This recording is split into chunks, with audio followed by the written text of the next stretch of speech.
আছেন? আশা করি ভালো আছেন। পিঙ্কি কিচেনে সবাইকে স্বাগত। আজকে বানাবো ইলিশ মাছে সরষে ইলিশ বানাবো। প্রথমে আমি ইলিশ মাছটা কেটে নেবো। আপনাদেরকে বলেছিলাম রুই মাছ আর ইলিশ মাছ বাবার বাড়ি থেকে নিয়ে এসেছে। এই দেখেন রুই মাছটা কেটে আপনাদের রেসিপি দেখাচ্ছি। আজকে আমি এটা ইলিশ মাছটা কেটে রেসিপি দেখাবো।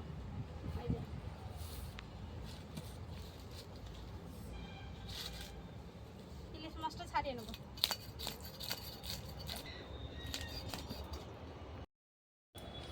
মাছটা আমি ভালো করে ছাড়িয়ে নিয়েছি। এবারে একটু পিস করে নেবো।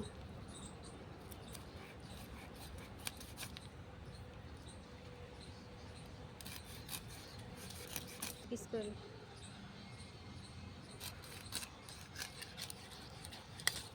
দেখুন বন্ধুরা, মাছগুলো সব ভালো করে আমি কেটে নিয়েছি। এই যে দেখেন কত বড় বড় চাকা হয়েছে। এবার মাছগুলো আমি ভালো করে পরিষ্কার করে ধুয়ে নিয়ে চলে আসবো। মাছটা আমি ভালো করে পরিষ্কার করে ধুয়ে নিয়ে চলে এসেছি। এই মাথাগুলো লেজাটা আমি দেবো না, এগুলো রান্না করব। পরিষ্কার করে ধুয়ে নিয়ে চলে এসেছি, ঢাকা দিয়ে রেখে দেবো। এখানে নিয়েছি কাঁচা লঙ্কা, কালো সরষে, সাদা সরষে। যেহেতু সরষে ইলিশ হবে ওই জন্য কালো সরষে, সাদা সরষে আর কাঁচা লঙ্কা বেটে নিয়ে চলে। ঢাকাটা উঠিয়ে নিলাম, সরষে বাটাটা বেটে নিলাম, সরষে আর কাঁচা লঙ্কা।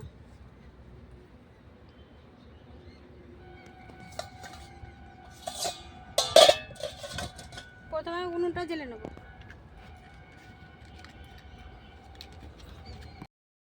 উনুনটা জ্বেলে নিয়েছি, কড়াটা বসিয়ে দেবো। এবার মাছগুলো মাখিয়ে নেব।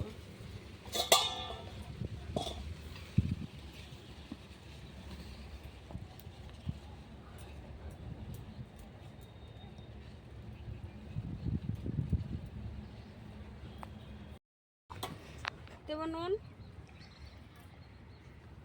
দেবো হলুদ গুঁড়ো, ভালো করে সরষে সাথে ইলিশ মাছগুলো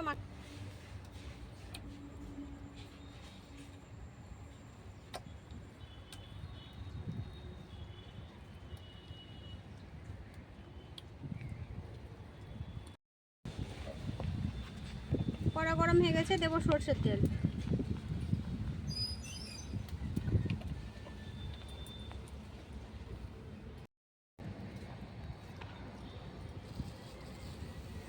দেবো কালো জিরা,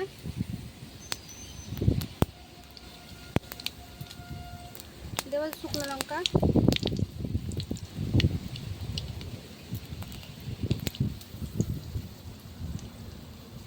দেবো কাঁচা লঙ্কা।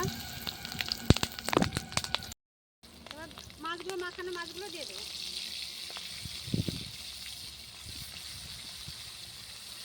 এই পিঠটা উল্টে দেবো।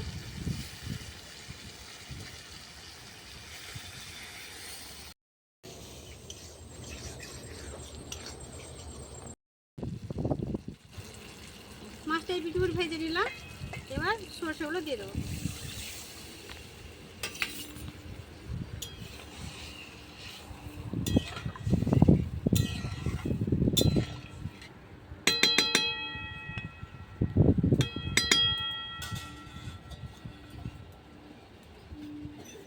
ইলিশ মাছ তো বেশিক্ষণ হবে না, তাড়াতাড়ি হয়ে যাবে। 5 মিনিটের জন্য ঢাকা দিয়ে দেবো।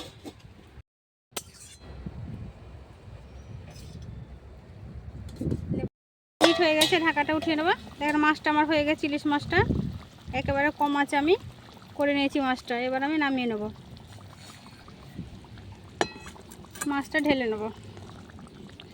সরষে ইলিশ হয়ে গেছে। এবার ভাতটা নিয়ে এসে খেয়ে দেখাচ্ছি কেমন হয়েছে। ভাতটা নিয়ে চলে এসেছি, এবার খেয়ে দেখাবো কেমন হয়েছে সরষে ইলিশটা।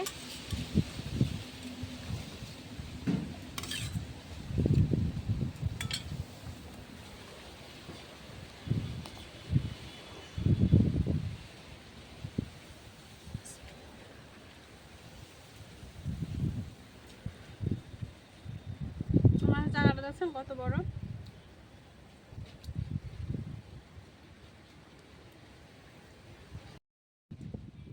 দারুণ স্বাদের হয়েছে। এভাবে একবার হলো বাড়িতে বানিয়ে খেয়ে দেখবেন, সরষে ইলিশটা খুব সুন্দর হয়। আর পুরো রেসিপি দেখলে যদি ভালো লাগে অবশ্যই লাইক কমেন্ট শেয়ার করবেন, সাবস্ক্রাইব করে পাশে থাকবেন। আবারও পরবর্তী রেসিপি আপনাদের সাথে হাজির হবো পুরো রেসিপি দেখার জন্য। ধন্যবাদ।